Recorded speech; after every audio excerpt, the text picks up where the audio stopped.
ఇంకో పద్యం చెప్పు. పూను స్పర్ధను విద్యయందే.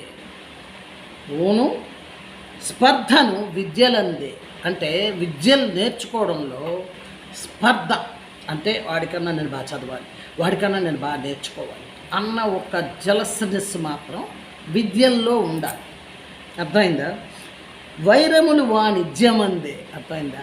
వైరములు వాణిజ్యమందే. వాణిజ్యం అంటే వ్యాపారం. వ్యాపారం అంటే ఆడ కొట్టు పెట్టాడు, ఈడో కొట్టు పెట్టాడు, ఓకే. అంటే వాళ్ళిద్దరికి వైరం ఎందుకు? ఎక్కడ?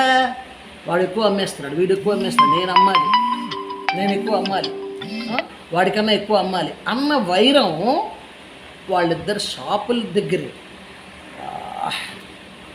వాళ్ళిద్దరు షాపుల దగ్గర. వాడు వీడికి ఎక్కడ పడదు? వాణిజ్యం అందు. అంటే వాణిజ్యం అంటే వ్యాపారం దగ్గర పడదు, కానీ కలిసేటప్పుడు బాయి. అర్థమైందా? వ్యర్థ కలహం పెంచుకో, వ్యర్థ కలహాలు పెంచుకో.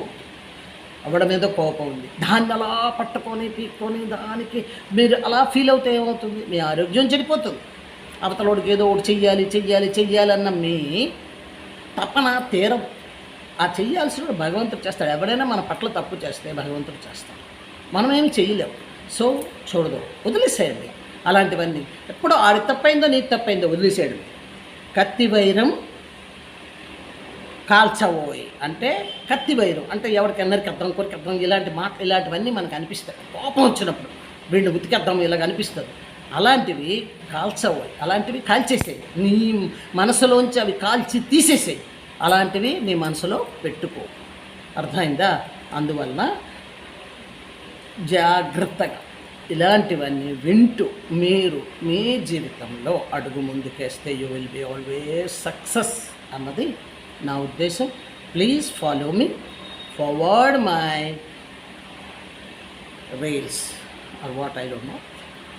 మీరు ఫార్వర్డ్ చేయండి, చేస్తే 10 మంది నేర్చుకుంటారు. పిల్లలకి చూపించండి, పిల్లలకి నేర్పించండి. మీకు లేని ఓపిక నాకుంది, నేను చెప్తున్నాను.